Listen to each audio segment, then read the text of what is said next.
सुखदेव बाबा कहते हैं राजा कई हजार वर्ष व्यतीत हो गए, लेकिन कमल नाल के अंधकार पता ही नहीं लगा। फिर लौट के वापिस आए उसी जगह। अब वापिस आए तब विचार करने लगे अब क्या करें। विचार किया, आंख बंद की तो इतने में उस जल से आवाज आई, तप तप तप करती ना पानी की बूंद जब गिरती है ऐसी आवाज आती है। तो ब्रह्मा जी समझ गए तपस्या करो जान जाओगे तुम कौन हो।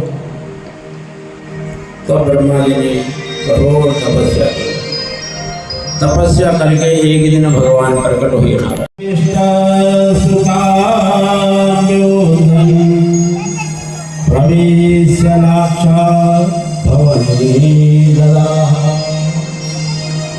सुखदेव बाबा कहते हैं राजा यदि एक व्यक्ति के कारण, एक परिवार के कारण कोई गांव शहर यदि दुविधा में होता है,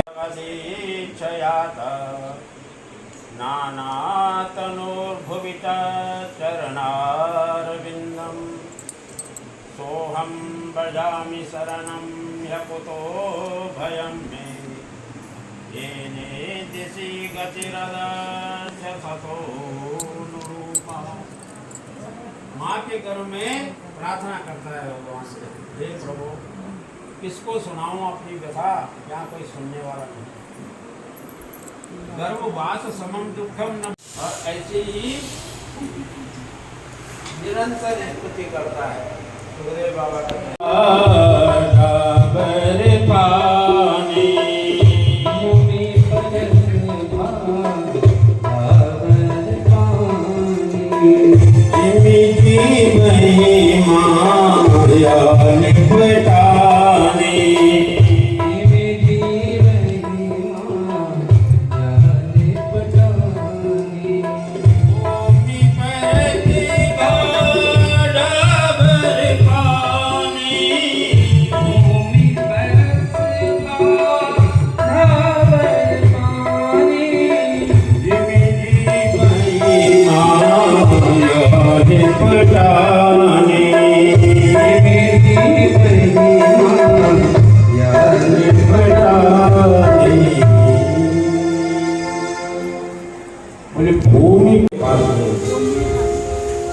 अब भगवान भोलेनाथ ने अपने सर से एक लटा निकाली, झड़ से पटकी और भगवान वीरभद्र उत्पन्न हो गए। बोले वीरभद्र भगवान की वो वीरभद्रम, हे वीरभद्र जाओ दक्ष का जो यज्ञ है उसको ध्वंस करो। अब वीरभद्र महाराज चले, कनखल में गए तो जो पूषा ऋषि थे वो इस यज्ञ के आचार्य, और जैसे ही सती मैया प्रवेश कर रहे थे यज्ञशाला में तो 32 दांत दिखा के हंस रहे।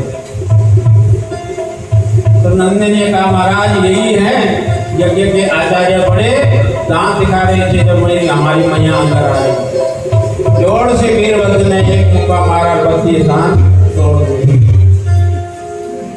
भृगु जी महाराज अपनी दाढ़ी पे हाथ फेर रहे थे। वीरभद्र ने भृगु जी के दाढ़ी को काटा, ऐसे नौचार स्वाहा अग्निकुंड में भस्म कर दिया। अनेक गणों ने किसी ने चेष्टा कर दी, मलमूत्र से उस यज्ञ को विध्वंस कर दिया। अंत में वीरभद्र ने दक्ष को पकड़ा, दक्ष का गला धड़ से अलग किया। स्वाहा बोले वीरभद्र भगवान की जय। चारों ओर हाहाकार हो गई। महाराज यज्ञ की परिभाषा बदल गई। क्या हुआ? सब भगवान विष्णु के पास में गए, भगवान विष्णु की प्रार्थना की। विष्णु भगवान ने कहा चलो कैलाश को, भगवान भोलेनाथ को मनाएंगे। अब भोलेनाथ के पास में गए, प्रभु इस प्रकार से संसार का भी यज्ञ करना ही बंद कर देगा। यज्ञ की जो पदवी है, पद्धति है, वो ये समाप्त हो जाएगा। आप कुछ करो। भगवान की जय, जय श्री राधे।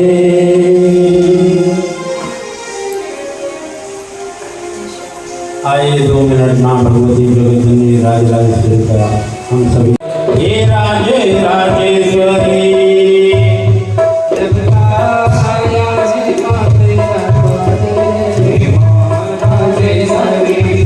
भक्त आया तेरा मांझर, हे राजे राजेश्वरी भक्त आया तेरा मांझर, हे राजेश्वरी जगा आया तेरा मांझर, हे राजे राजेश्वरी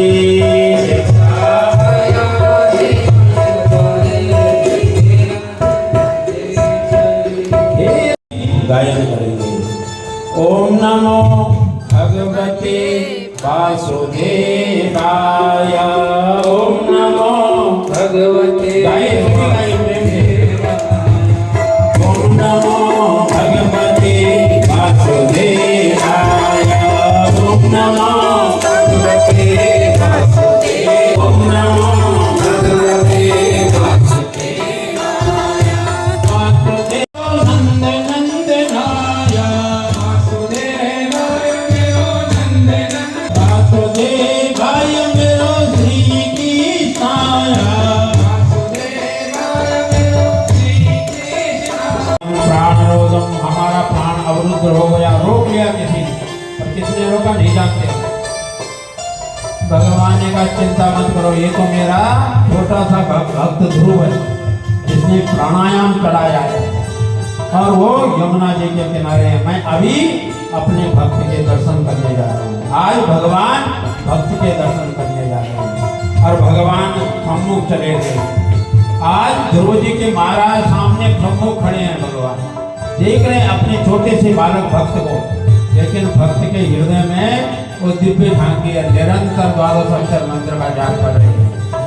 ओम नमो भगवते वासुदेवाय, ओम नमो भगवते वासुदेवाय, वासुदेवाय मेरो वासुदेवाय। गाई भजन शांत हो गया और भजन शांत हुआ, सामने देखा तो जो हृदय में झांकी थी वो सम्मुख दिखाई दी, लेकिन छोटा सा बालक बोलना बहुत कुछ चाहता है लेकिन कुछ बोल नहीं पाया। अब सोचने लगा कि नारद जी मिले थे, नारद जी ने मंत्र दिया कि भगवान ऐसे मिलेंगे, वहां मिलेंगे, लेकिन ये तो पूछना ही भूल गया कि जब भगवान मिलेंगे तब क्या करना है। और स्कूल का अभी नाम भी नहीं देखा, तो क्या कहूँ, न तो मुझे स्तुति आती, न विनती आती, न प्रणाम करना आता, क्या कहूँ। भगवान निहार रहे हैं अपने छोटे से भक्त को और भक्त भगवान को निहार रहा, बोलना बहुत कुछ चाहता है। भगवान समझ गए और मेरे ठाकुर गोविंद ने पस्पर्श बालम कृपया कपोले, पस्पर्श बालम कृपया कपोले, अपना शंख का स्पर्श जैसे ही ध्रुव के गाल पे लगाया तो ध्रुव के इसलिए सरस्वती फूट गई और स्तुति करने लगा।